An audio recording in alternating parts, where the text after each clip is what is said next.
C'est avec plaisir que je viens pour vous accueillir ici à Biarritz à l'occasion de ce 11e congrès qui se tient, Jean-Pierre, si j'ai bien compris, pour la 4e fois à Biarritz. Je salue les personnalités et tout le monde qui vit autour de ces problèmes, notamment donc du sida, mais pas seulement. Et je salue Madame la représentante de l'ARS. Vous savez qu'on a eu une grande réorganisation dans notre pays et que pour les élus locaux, il est absolument essentiel d'être bien avec l'autorité régionale de santé. Voilà. J'ai une petite pensée en ouvrant ce congrès pour mon ami Pierre Pradier, qui est ici, et avec lequel a été fondé en son temps, ici, à Biarritz, à Bayonne, je ne sais plus où, dans la région, le centre de méthadone. Ça avait été une bataille difficile, et je vous salue, monsieur, qui venait de Genève, parce qu'en l'occurrence, on avait eu besoin d'un soutien de personnes qui avaient eu l'expérience de ces choses, de ces centres, avant que finalement ce centre de méthadone ne s'implante dans l'agglomération et ne trouve sa vitesse de croisière. J'ajoute que le problème de la drogue est un problème un peu délicat dans notre région, dans la mesure où, comme vous le savez, les drogues douces sont dépénalisées de l'autre côté de la frontière, c'est-à-dire en Espagne, et qu'il y a des allers-retours en permanence de part et d'autre de cette frontière. Je sais que la réflexion que vous menez est une réflexion qui est très importante pour essayer de trouver les solutions aux problèmes de la drogue en particulier, des addictions aussi, et du sida aussi. Donc, je veux dire toute l'estime et l'amitié que je porte à Jean-Pierre Doloued. Parce que si cette manifestation a lieu dans notre ville et dans notre région, c'est à lui qu'on le doit. Il a un engagement qui est très fort dans ce domaine, en même temps qu'une exceptionnelle compétence, et je lui rends hommage pour tout le travail qu'il fait, en même temps que je n'oublie pas que nous avons siégé au conseil municipal de Biarritz ensemble. Alors je ne dis pas, Michel, que je le regrette, même s'il faudrait le faire, mais comme il habite en Glède, tout n'est pas possible. Ceci dit, le travail qui est fait et qui va vous permettre pendant ces 48 heures d'échanger sur les progrès, sur les méthodes qui sont utilisées un peu partout dans le monde, vont certainement faire progresser l'organisation dans notre pays. C'est un échange qui est un échange important. Je voudrais dire un dernier mot, monsieur le professeur. Je sais l'importance qui est la vôtre dans la réflexion, dans l'analyse, dans la recherche dans ce domaine. Et vous dire que c'est un réel honneur pour la ville de vous accueillir ici, encore qu'on m'a dit que vous y veniez souvent. Et donc, je souhaite à toutes et à tous un bon travail. Je suis désolé, nous avons prévu du soleil pour demain et après-demain, donc vous serez obligés quand même de rester à l'intérieur. Mais comme je suis le maire de Biarritz, je vous encourage à vous promener un peu dans la ville, à regarder les maisons, les constructions de cette ville, dont on dit qu'elles sont parmi les plus belles de l'art balnéaire, de l'architecture balnéaire du début, de la fin du 19e et du début du 20e. Mon objectif, c'est que vous êtes ici pour travailler, et ma joie, ça serait que vous ayez envie de revenir pour passer des vacances. Je vous souhaite à toutes et à tous un bon congrès ici. Et je félicite encore Jean-Pierre pour les initiatives qu'il a prises. D'ailleurs, je crois que tu reviens du Vietnam. Et tu as dormi? Bon, on va voir comment il va résister.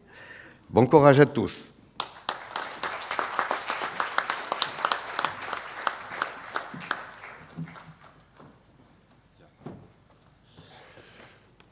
Notre présidente d'honneur, Françoise Barré-Senoussi, nous a adressé un message. En effet, elle est en Australie, où elle prépare le congrès mondial du sida de juillet prochain. Et elle nous écrit, donc, mesdames, messieurs, chers collègues, chers amis, mes obligations ne me permettent pas d'être avec vous à Biarritz comme je l'aurais souhaité, et je vous prie de m'excuser. Je remercie néanmoins les organisateurs de me donner l'occasion de vous adresser quelques mots. J'ai accepté avec grand plaisir d'être président d'honneur du THS pour plusieurs motifs. Tout d'abord, l'urgence d'affronter lucidement les dégâts engendrés par la terrible association de l'usage de drogue, des hépatites et du VIH. Ce colloque est, j'espère, un moment important pour faire avancer les choses.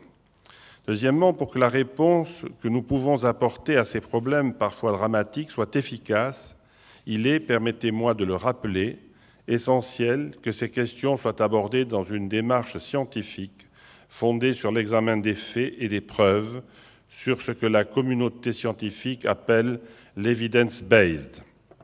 Cette approche devrait prévaloir pour éclairer les décideurs et permettre la mise en œuvre de politiques rationnelles, que ce soit pour les hépatites et le VIH, mais bien sûr aussi dans le champ de l'usage de drogue et des addictions.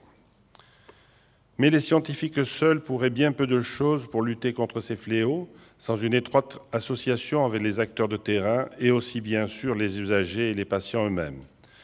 Je sais combien l'action de ces derniers a été déterminante dans l'histoire de la lutte contre le VIH-Sida. Je sais aussi que dès le début des colloques THS en 1993, leur participation et leur action ont eu un rôle majeur dans les travaux de ces conférences.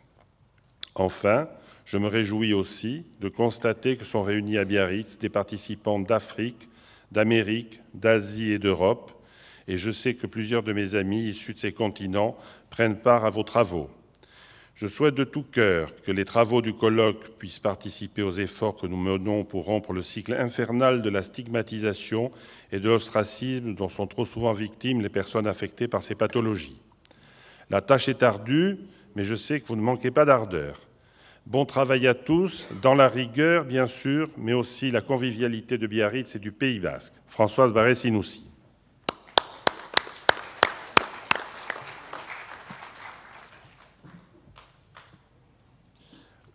On dit de ralentir le débit de parole pour permettre aux traducteurs de pouvoir faire la traduction dans les bonnes conditions. Donc je vais essayer de le faire, n'hésite pas à me rappeler si nécessaire.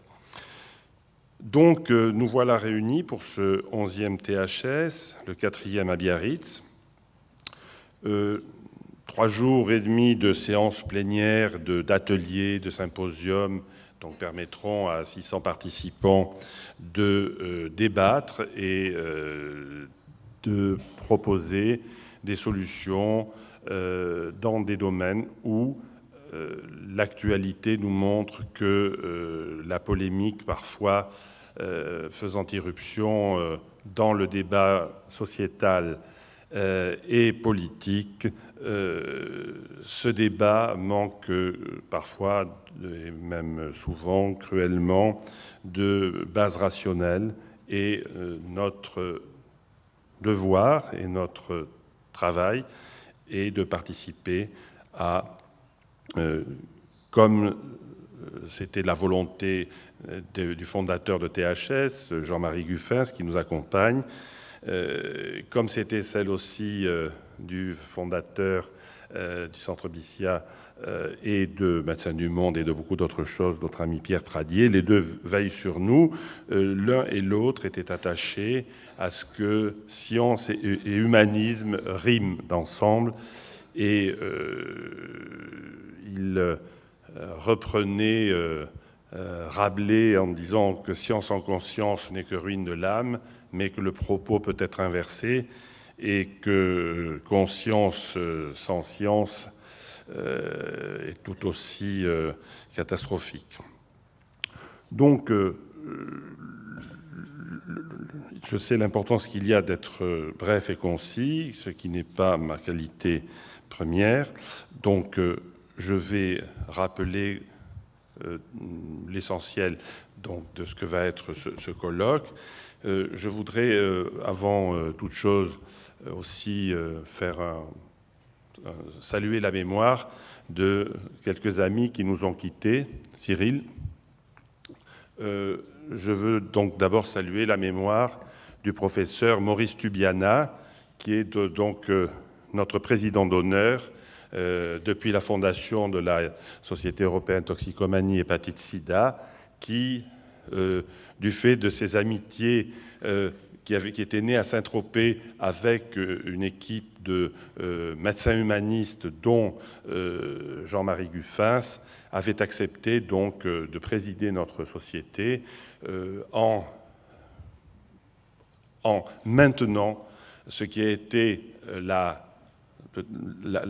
le fil conducteur de sa vie, d'une part le respect de la raison, certains l'ont reproché de l'être parfois à l'excès, de la raison, de la science, et donc que la mise en œuvre donc, de ces découvertes scientifiques soit toujours fondée sur des données scientifiques validées. Et pour cela, il nous a appris qu'il fallait résister. Ça a été, comme vous le savez, un très grand résistant. Et il s'est éteint au décours d'une longue vie, il y a quelques jours, à 93 ans. Il nous avait accompagnés pour tous les THS. Et c'est avec beaucoup d'émotion je salue sa mémoire et que nous le remercions pour tout ce qu'il a pu apporter en termes de caution et d'exemple de rigueur et de courage. Merci Maurice Lubiana.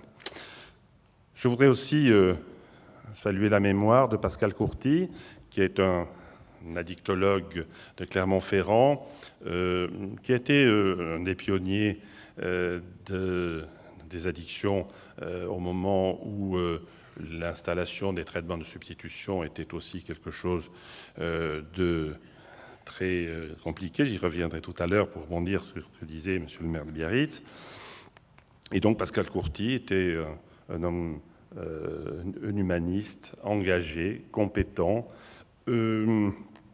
résistant à sa façon, car son travail et la promotion de tous les dispositifs qu'il a mis en place à Clermont-Ferrand n'a pas été sans difficulté et sans combat très difficile, dans lequel il a, je pense, assez largement souffert. Il nous a quittés prématurément il y a quelques mois, et donc on salue notre compagnon de route, Pascal, avec émotion. Enfin, plus récemment arrivé dans le groupe de THS, il y avait donc Olivier Amezen, qui était venu, lors des précédents THS, pour parler rapidement de sa découverte de l'utilité des doses de baclofène dans l'alcoolisme. Et c'est à un moment où il était... son travail commençait d'être reconnu, après lui aussi une vie extrêmement difficile, non seulement parce que pour faire avancer les idées qu'il défendait, mais parce que lui-même avait, comme il l'avait parfaitement décrit dans un livre, vécu donc une vie d'alcoolique qui était assez terrible.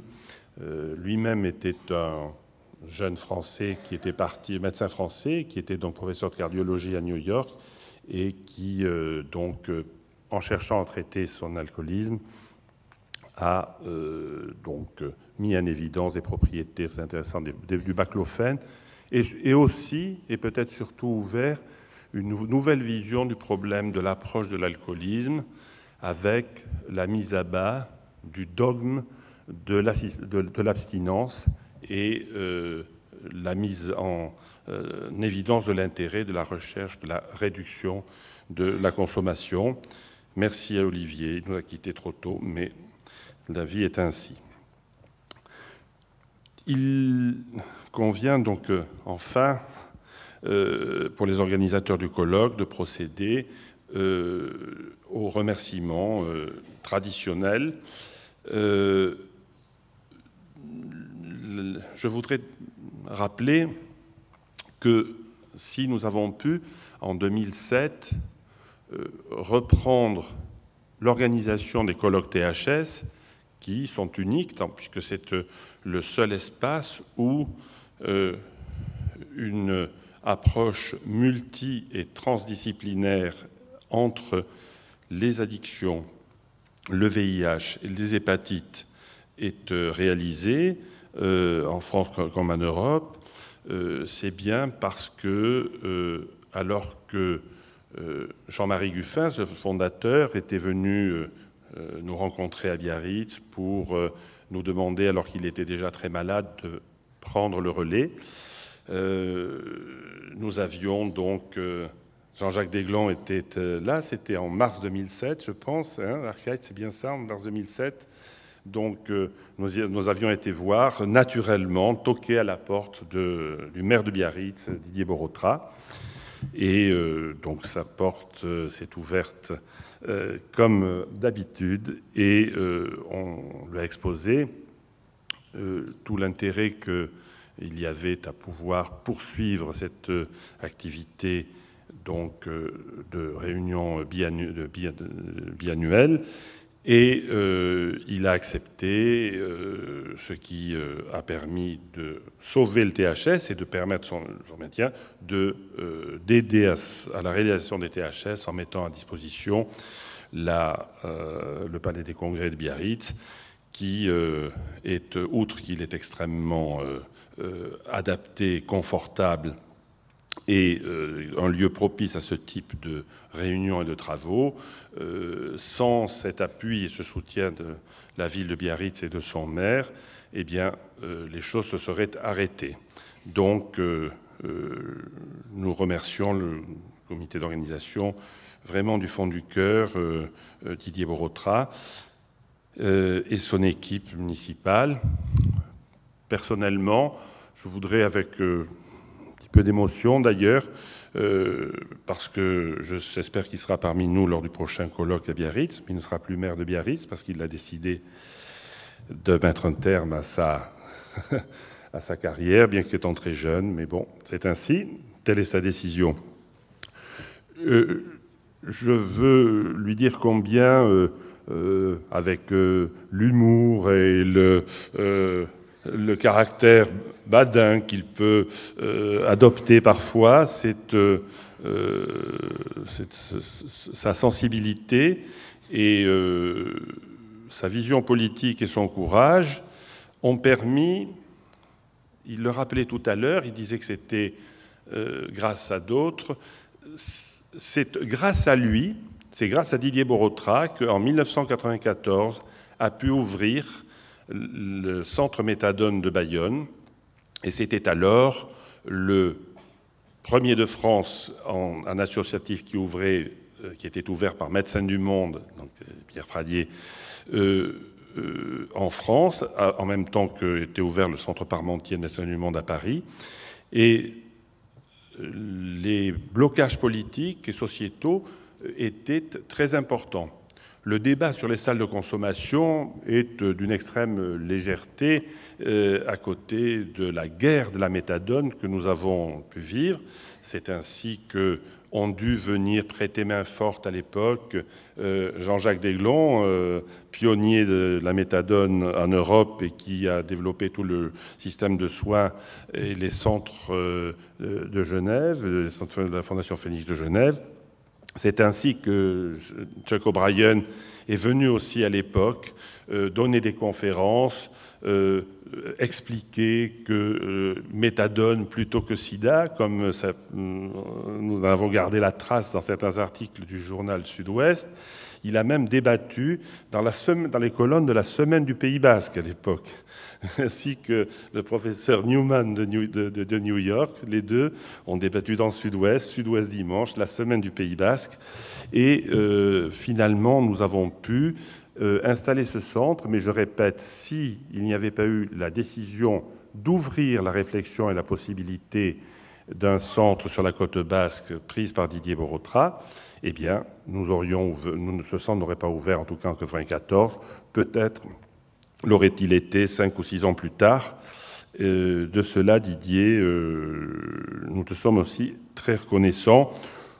Je passerai sur toute l'émotion que je ressens à ce que tu sois présent à l'ouverture de ce colloque et te dire que j'ai été très honoré, très heureux de participer à ton équipe municipale qui est un moment, je pense, de bonheur, parce que cette équipe, assez atypique dans l'organisation politique française, qui était multicolore, qui réunissait des tendances très diverses, d'hommes et de femmes qui étaient d'accord pour un projet municipal et qui plaçaient peut-être les valeurs humaines au-dessus des intérêts politiques. Alors, voilà, c'est pour toutes ces raisons que je te dis ma reconnaissance du fond du cœur. Je pense qu'il est important aussi de rappeler l'aide tout à fait remarquable en termes d'importance d'aide financière qui vient après la ville de Biarritz, mais pas loin, du Conseil général et de son président Alain Rousset, qui n'a jamais lâché l'appui de la région au colloque THS. Alors, il devait venir ou se faire représenter, mais il pensait être là. Les agendas des hommes politiques, comme d'autres, sont compliqués. Et donc, finalement, il m'a envoyé un message par SMS que je vais essayer de retrouver, mais peut-être tout à l'heure. Tu regardes si tu peux me le retrouver. En tout cas, il répète le souci qu'a le Conseil régional d'Aquitaine d'accompagner l'insertion des jeunes et de soutenir la recherche dans ce qui est un domaine de compétence du Conseil régional, dans ces domaines qui touchent, que sont les addictions, les hépatites et le VIH, dans un domaine et une problématique qui touche l'Aquitaine particulièrement et le Pays basque. Donc il disait « Engagé dans tous les projets qui favorisent l'insertion des jeunes dans la vie active et sociale, la région tient à vous remercier et réaffirme son soutien à vos recherches sur les addictions et leurs conséquences néfastes. Bon courage et bon colloque. » Donc Alain Rousset. Donc merci Alain de cet appui. Il y a ensuite dans les soutiens institutionnels quelque chose qui est assez exceptionnel en France, c'est l'appui important du NIDA, NIH, National Institute on Drug Abuse, National Institute of Health, qui est le ministère de la Santé américain, qui, depuis 2007, et grâce au professeur O'Brien, j'y reviendrai, soutient de façon très puissante en termes à la fois d'apport scientifique et de soutien logistique l'organisation du colloque. Malheureusement, les aléas de la politique américaine, qui ne sont pas accessibles, compréhensibles pour tout le monde, ont obligé le directeur du programme SIDA du NIDA, Jacques Normand, un Américain qui a un nom bien, puisqu'il est canadien d'origine, qui est un fidèle de Biarritz, qui avait déjà, depuis 2 ans, loué un appartement près des Halles et dans un quartier qu'il affectionne pour être parmi nous. Eh bien, le shutdown, le blocage dont le renvoi de 800 000 fonctionnaires et l'arrêt des ministères ne lui a pas permis de participer, ni même d'accepter l'invitation que nous lui faisions, puisque tel est le fonctionnement des institutions américaines. Mais sans le NIDA, nous n'aurions pas, je pense, la qualité scientifique que, je pense, tout le monde s'accorde à reconnaître à ces colloques. Enfin, si le NIDA a pu donc être présent et soutenu et engagé dans le soutien à nos colloques depuis 2007, c'est bien grâce au professeur Charles O'Brien, mais je ne vais pas développer l'aspect de son rôle crucial et de l'importance de tout ce qu'il a fait, puisque jeudi à 19h30, avant le dîner du Congrès, lui seront remis les insignes de chevalier de la Légion d'honneur en récompense de ses bons et loyaux services pour la France qu'il aime tellement et nous pourrons lui dire à ce moment-là combien nous lui sommes reconnaissants ici, de Bayonne, de Biarritz, de Bordeaux, de Paris. Des choses importantes de la politique des drogues françaises sont décidées ici à Biarritz, aussi à Sarre, à la Benta Antion de Sarre. C'est anecdotique, mais c'est important, et c'est là que s'est préparé, entre autres, qu'ont été développés les arguments pour mettre à disposition donc, des médecins, surtout des patients qui en allaient en bénéficier, de la buprenorphine en 1996. Lui-même, le professeur O'Brien, avec David Metzger, qui est dans la salle, ayant été les premiers au monde, dans une étude prospective, à mettre en évidence l'utilité de la méthadone pour prévenir l'épidémie de sida.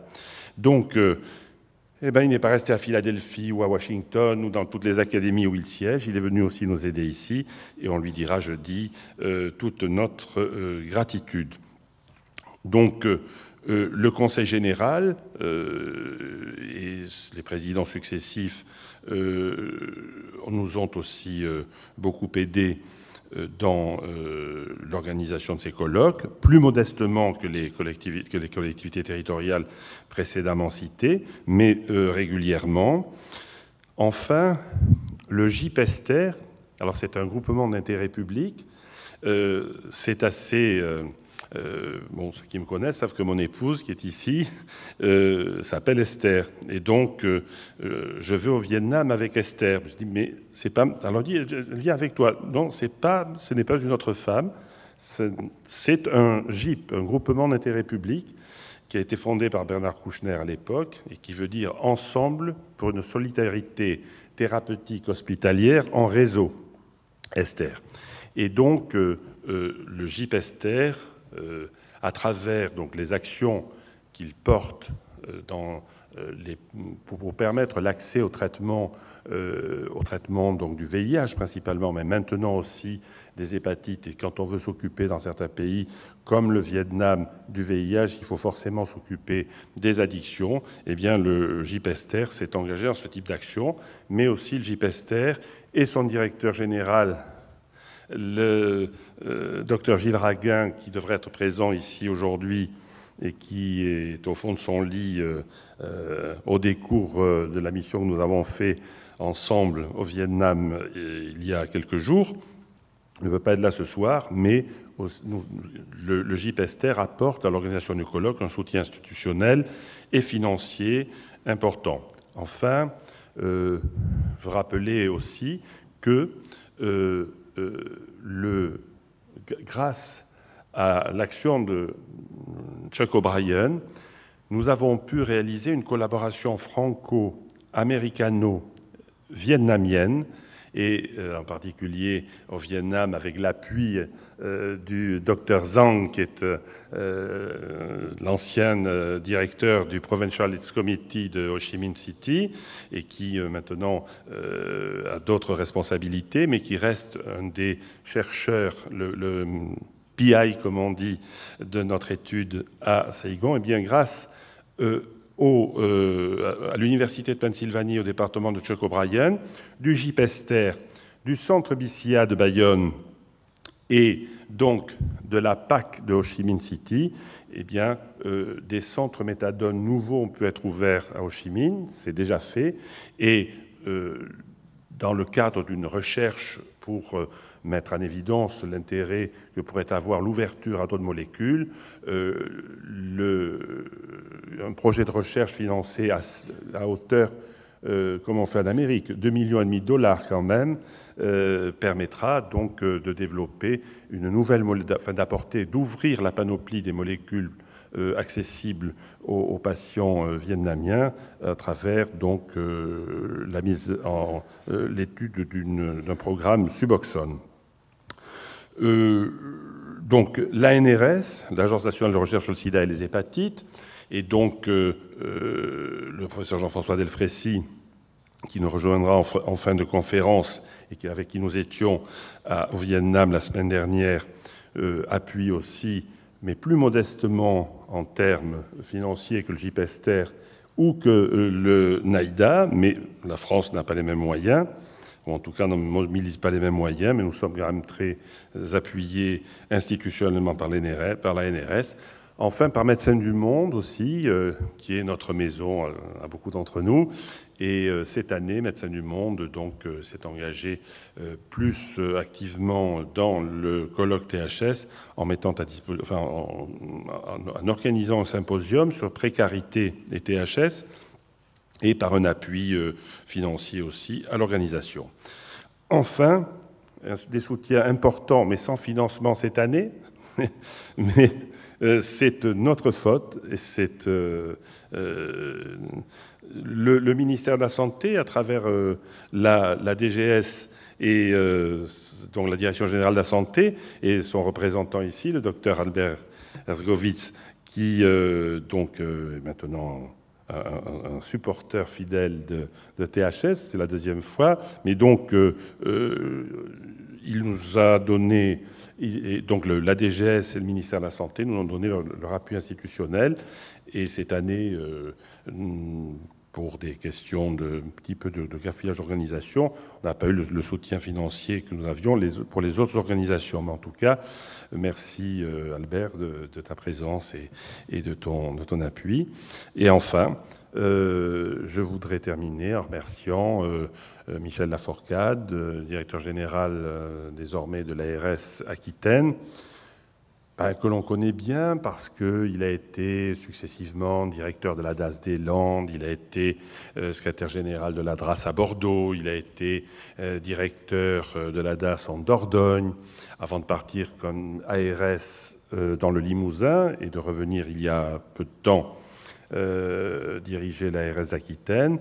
Je veux saluer la qualité de son appui, puisqu'il me rappelait récemment, pensant venir le dire ici, combien l'expérience de l'aventure compliquée de la méthadone en 1994 avait forgé un peu sa réflexion sur les problèmes de santé publique et qu'il n'avait pas oublié ce moment. Et donc, il a eu la délicatesse de faire présenter par quelqu'un qu'on aime beaucoup et qui est vraiment une partenaire institutionnelle et professionnelle tout à fait remarquable, qui est le docteur Martine Valadi-Janel, qui donc va représenter le directeur général de l'ARS. Voilà pour la litanie des remerciements. Pour la plupart d'entre eux étaient sincères et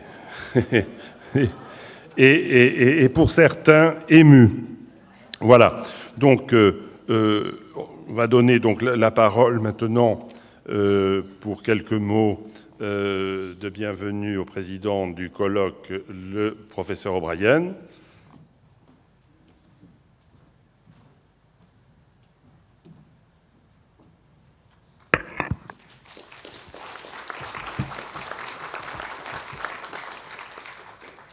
Merci Jean-Pierre. Et vous allez être très heureuse et heureux que je serai très très bref.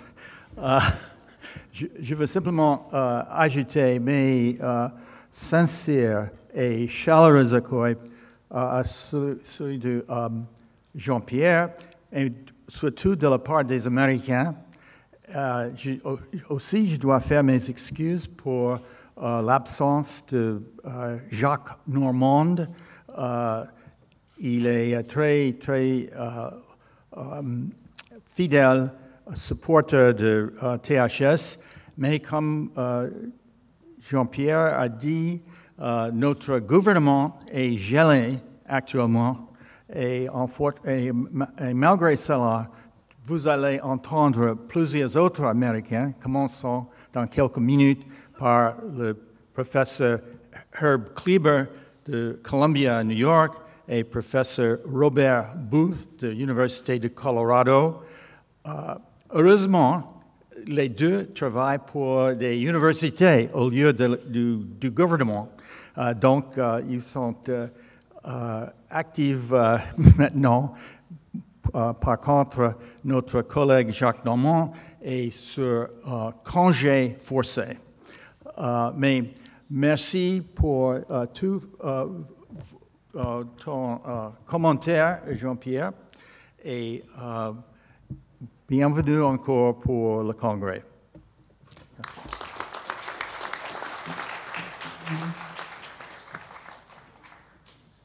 Madame le docteur Valadier-Janel.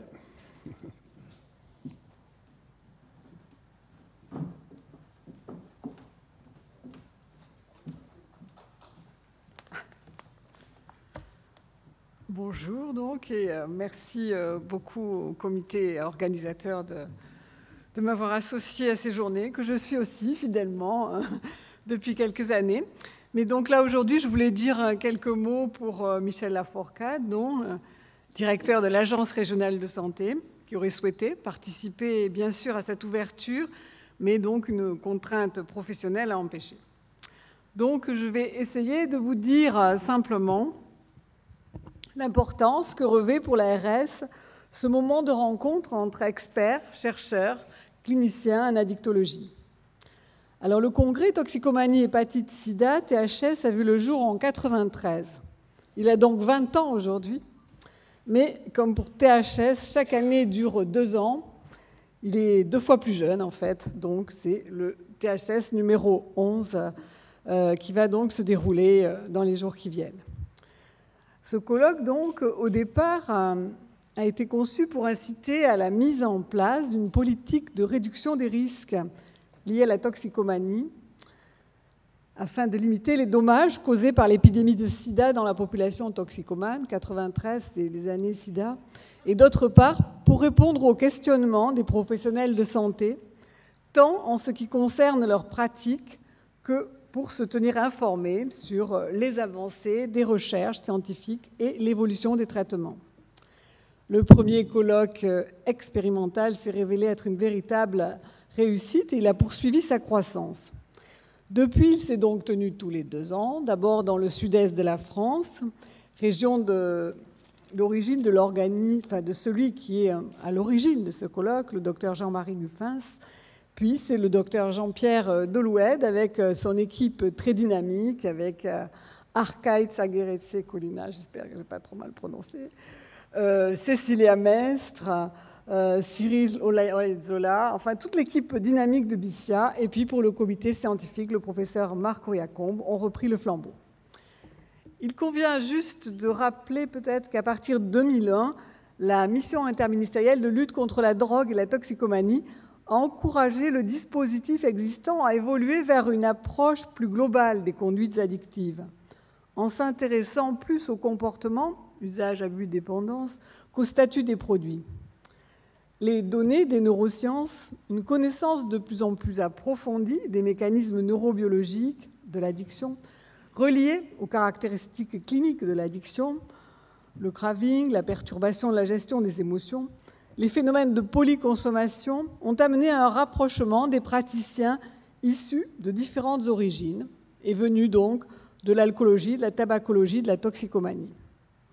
Le rapport sur les aspects spécifiques et communs aux différentes substances psychoactives, le rapport ASCAS, la réforme des centres de soins d'accompagnement et de prévention en addictologie, le plan de prise en charge des addictions 2007-2011 ont confirmé ce que certains ont appelé le virage addictologique. Cette nouvelle dynamique s'est traduite dans le schéma régional d'addictologie d'Aquitaine, qui est inscrit dans le projet régional de santé, qui constitue la feuille de route de l'ARS d'Aquitaine pour les années 2012-2016. Alors, rapidement, en quelques mots, je voudrais, c'est très résumé, mais dire quand même les grands enjeux de santé publique en Aquitaine.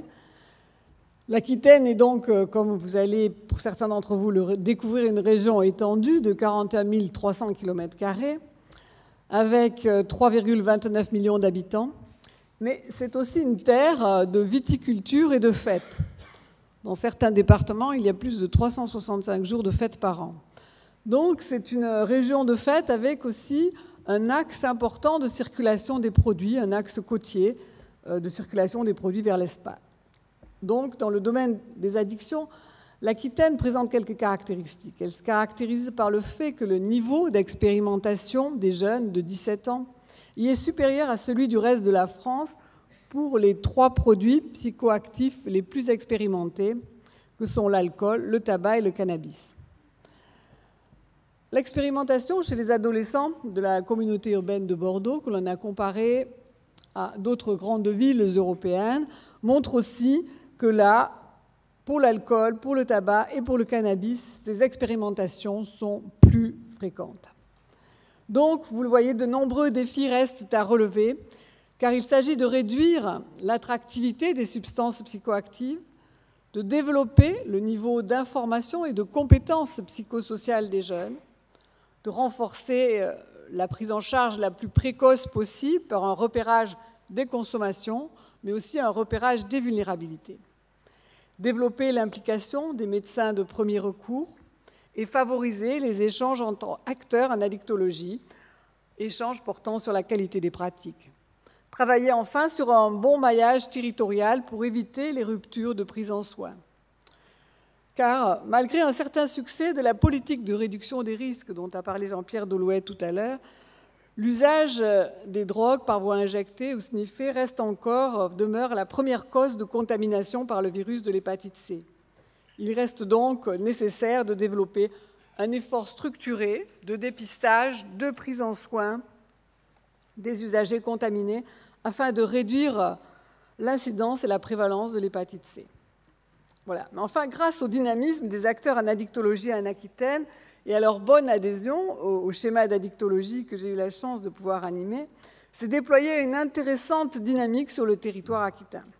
Elle s'est traduite par une montée en compétences progressive des acteurs, qu'ils soient issus de la tabacologie, de l'alcoolologie, de la toxicomanie, avec une approche médicale, psychologique et sociale qui s'est développée, portant sur le soin, l'accompagnement, la prévention et concernant l'ensemble des substances psychoactives, alcool, tabac, opiacés, cocaïne, cannabis, psychostimulants, médicaments détournés de leur usage, mais également les addictions sans substance, jeux, Internet, troubles des conduites alimentaires, addiction au sport. L'organisation de la filière de soins en addictologie a gagné aussi en cohérence et en lisibilité en s'articulant autour d'un acteur essentiel, le XAPA, Centre de soins, d'accompagnement et de prévention en addictologie, qui est le véritable pivot des soins en addictologie sur les territoires. Donc des programmes de formation au repérage précoce se sont développés en direction de différents publics, en direction des jeunes, des personnels de la périnatalité. Des programmes de repérage précoce, d'intervention brève aussi se sont développés auprès des seniors. Ces programmes se sont aussi développés en milieu professionnel par la formation donc des médecins du travail. On voit que des démarches proactives aussi de prévention des addictions en entreprise se sont développées, mais aussi beaucoup d'actions en direction des jeunes en milieu festif. Le milieu festif constitue un espace de porosité dans la circulation et l'expérimentation des produits. La présence des acteurs de réduction des risques en milieu festif a permis de mieux connaître l'émergence de nouveaux produits, les nouveaux usages, les nouvelles pratiques et d'adapter de ce fait les actions de prévention à ces nouveaux usages. Des actions de réduction des risques ont été menées grâce à l'équipe de BISIA dans une dynamique transfrontalière à la fois sur le Pays basque espagnol et sur le Pays basque français. D'autres actions ont pu être menées, notamment basées sur des maraudes en espace festif, un travail sur la réduction du risque alcool, comme le projet Tendance Alternative Festif, qui incite les jeunes à prendre soin de leur père. Donc, c'est dire tout l'intérêt que nous portons à ce colloque. Et donc, dans ce 11e colloque vont être abordés de nombreux sujets qui sont particulièrement prégnants au niveau de l'ARS. Il sera question aussi d'accessibilité, d'efficacité et de sécurité, de traitement des addictions aux opiacés. Donc, c'est une préoccupation très importante en matière de politique de santé, et en tout cas pour l'ARS d'Aquitaine en particulier. Seront également abordées la prise en charge des hépatites, la prévention et la réduction du risque addiction pendant la grossesse, le maintien de l'abstinence en milieu carcéral, la problématique des addictions et du monde du travail, les questions d'addiction et de précarité, le mésusage des antalgiques.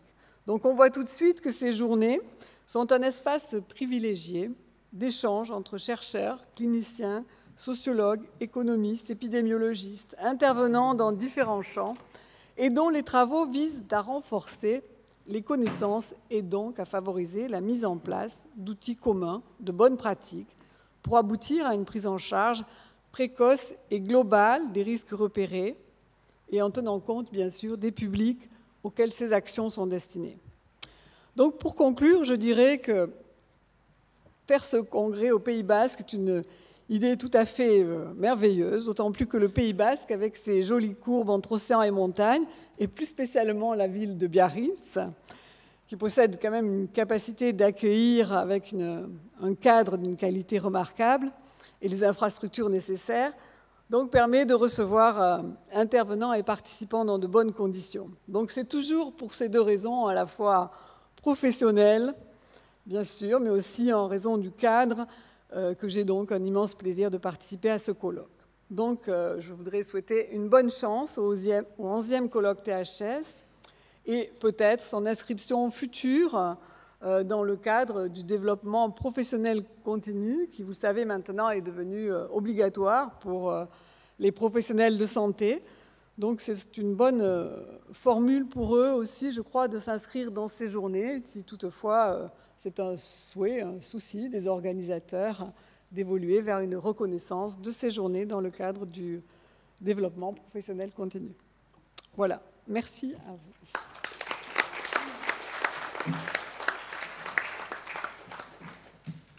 Merci Martine. Avant de donner la parole au dernier orateur, je voudrais juste saluer deux personnalités qui ne souhaitent pas prendre la parole. D'une part, mon ami Michel Venac, adjoint au maire de Biarritz et actif au niveau de la communauté d'agglomération en tant que de la ville de Biarritz, mais qui est aussi un psychosociologue qui a dirigé de nombreuses études et travaux dans le domaine donc, des risques festifs, des problèmes liés aux drogues. Donc merci Michel pour ta présence. J'espère qu'elle se poursuivra sous toutes ses formes. Et je voudrais saluer aussi Monsieur Joël Maïtia, qui est le suppléant de Madame Sylviane Allo. Les locaux comprendront que je prends des précautions pour ne pas faire de lapsus.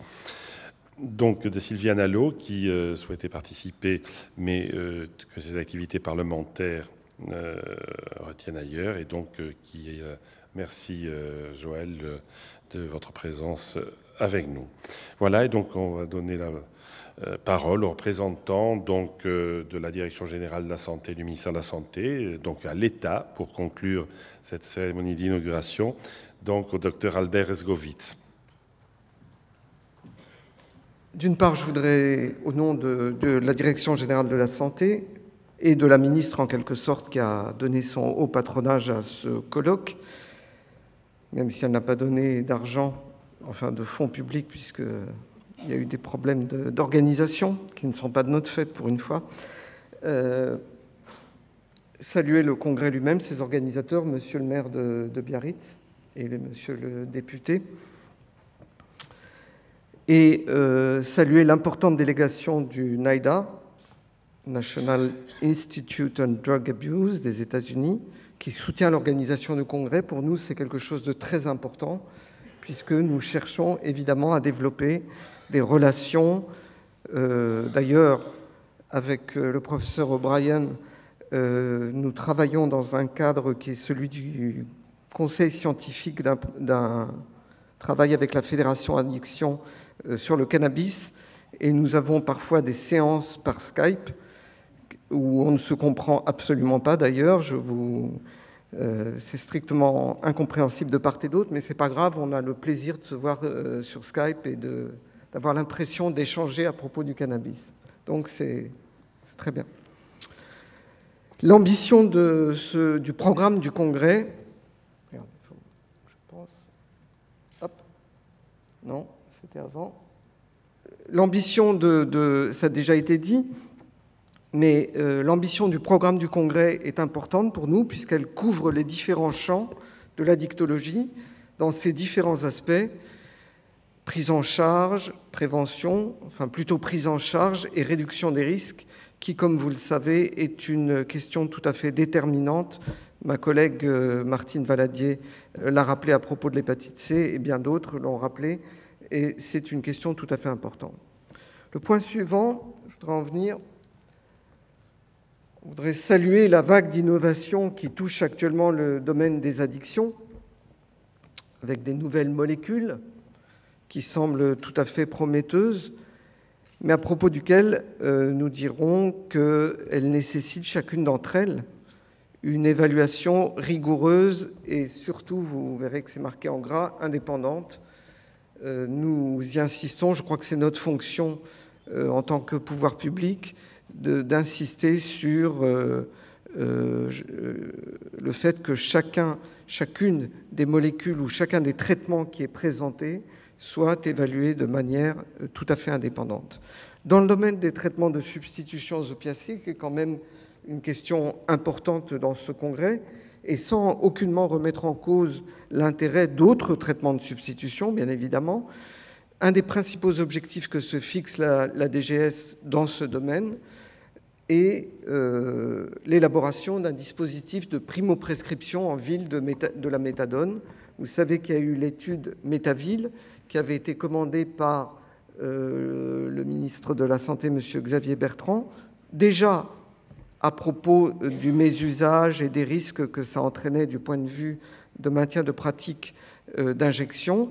Cette étude a donné des résultats qui montrent que la primo-prescription en ville, en tout cas, n'a rien d'inférieur, loin de là, ça sera discuté au cours du congrès, à d'autres modes de prescription, ce qui existe actuellement à l'hôpital ou en XAPA.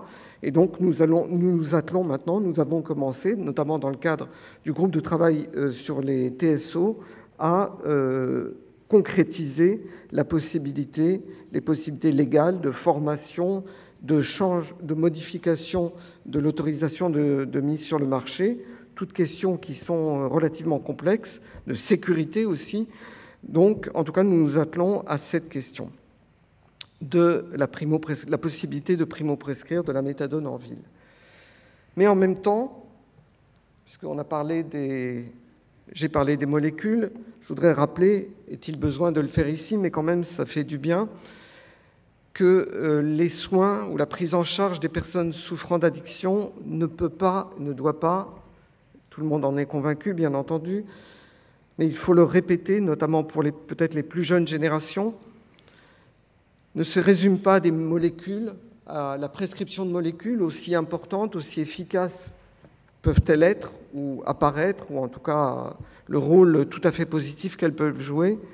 Mais la prise en charge des addictions, de toutes les addictions, nécessite en même temps et au même niveau une prise en charge psychosociale bien conduite. Il a été question d'Exapa, mais c'est aussi la prise en charge en ville, c'est aussi la prise en charge hospitalière.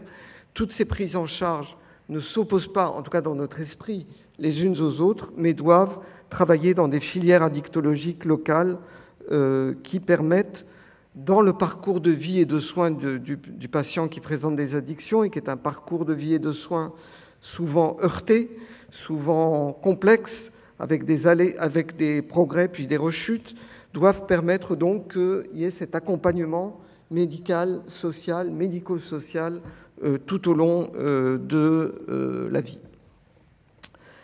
Quelles sont, en plus de ce que j'ai dit tout à l'heure, en sus de ce que j'ai dit sur la primo-prescription, quelles sont les tâches qu'on se fixe en tant que DGS, ayant notamment la tutelle sur le dispositif médico-social, les XAPA, les CARUD? C'est une amélioration de la qualité de la prise en charge, notamment par la coordination des professionnels.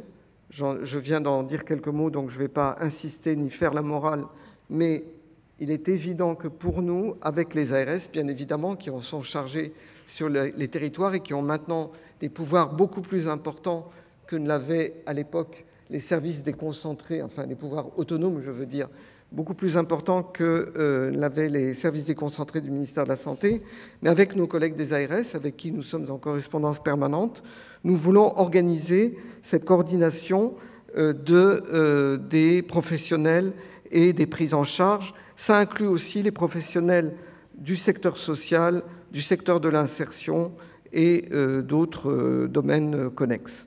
Et puis, il y a aussi des populations spécifiques vis-à-vis desquelles nous voulons accorder une importance particulière.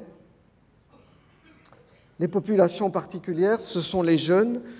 Dans les années qui viennent de s'écouler, et nous allons le poursuivre, nous avons réalisé un effort particulier, important, en ce qui concerne les consultations jeunes consommateurs, relativement vieux dispositif qui avait été du milieu des années 2000, mais qui avait un peu décliné et dont la gouvernance n'était pas très claire. Et nous avons repris une entreprise de redynamisation des consultations jeunes consommateurs, à la fois par leur extension, par l'amélioration de la qualité de leurs pratiques, notamment autour d'un guide des bonnes pratiques, et par leur ouverture vers des partenaires autour de l'éducation nationale ou d'autres. Et il y aura sans doute, nous l'espérons, et c'est en train de se finaliser, une campagne de l'INPES, de l'Institut de prévention et d'éducation à la santé, centrée sur les consultations jeunes consommateurs. Donc, bien entendu, tout le monde comprend l'intérêt de la prise en charge de l'intervention précoce en direction des jeunes. La deuxième population...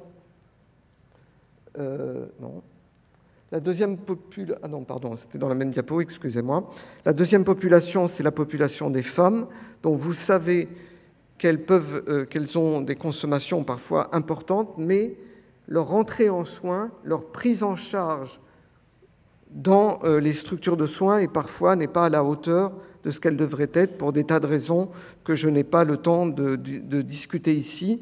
Mais disons que le système de soins n'a pas été bâti, a été bâti autour d'une image un peu masculine, de patients masculins, dans la tradition des héroïnomanes masculins. Et cette question, pour nous, est une question tout à fait importante. Et nous avons pour cela un outil qui sera diffusé ici par les gens du RESPAD, du réseau des établissements de soins pour la prévention des addictions, qui est un guide traduit de l'anglais et adapté, qui s'appelle « Usage », notamment, qui touche la grossesse, mais qui va bien au-delà, qui s'appelle « Attitudes pratiques face à l'usage de substances psychoactives durant la grossesse ». Nous avons aussi des travaux sur d'autres questions. Avant, je dirais un mot du guide TSO en milieu de la détention. Nous avons aussi des travaux en cours qui vont bientôt se concrétiser sur la prise en charge de l'usage de cocaïne basée ou de cannabis dont j'ai parlé tout à l'heure à propos des conférences intercontinentales qui traitent de cette question. Enfin, un dernier point dans les populations particulières, c'est ce guide que vous connaissez sans doute, qui est le guide des traitements de substitution aux opiacés en milieu carcéral, qui est une actualisation d'un guide, mais qui existait sous une forme, je dirais, tout à fait pas très attractive, sous forme d'une circulaire, que nous avons voulu transformer en quelque chose d'attractif, sous forme de fiche pratique, et qui est destiné à tous les intervenants de santé en milieu de la détention, et qui connaît un succès tout à fait important, puisque nous allons procéder à un retirage de ce guide après épuisement de la première édition. Je conclus, puisqu'il y a un plan gouvernemental qui vient de sortir et que je n'aurai pas l'audace de commenter devant une assemblée aussi, je dirais aussi savante. Pour notre part, en tant que Direction générale de la santé, il y a une partie sur laquelle nous avons travaillé, bien évidemment, c'est la partie santé, et plus particulièrement la partie qui touche à la prévention et à l'intervention précoce, aux soins et à la prise en charge, dont j'ai dit à quel point elle pouvait être complexe, longue et parfois avec des allées, des retours, des rechutes importantes, et la partie réduction des risques. Là aussi, il y a besoin d'innovation, il y a de nouvelles pratiques, il y a de nouveaux outils, et nous espérons pouvoir, dans la période qui vient, élargir encore la palette des outils de réduction des risques qui sont à la disposition des équipes et des usagers. En tout cas, la DGS s'attachera à cette partie du plan gouvernemental et j'espère qu'elle trouvera votre appui à tous les professionnels qui sont ici et à bien d'autres pour faire avancer la cause de l'addictologie basée sur des évidences dans notre pays. Merci de votre attention.